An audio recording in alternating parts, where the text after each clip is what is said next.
పౌర్ణమి వేడుకలు ఘనంగా జరుగుతున్నాయి. వివిధ ఆలయాలకు ఉదయం నుండే భక్తులు రద్దీ పెరిగిపోయింది.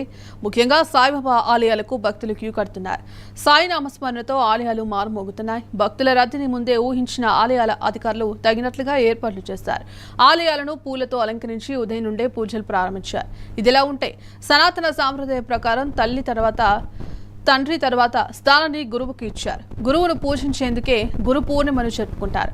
వ్యాసుడి పుట్టినరోజు సందర్భంగా జరుపుకుంటారు కాబట్టి వ్యాస పూర్ణిమ అని కూడా అంటారు. గురువులను పూజించే పండుగ కాబట్టి నేడు ఆలయాల్లోనే కాకుండా విద్యా సంస్థల్లోనూ వేడుకలు నిర్వహిస్తూ ఉంటారు.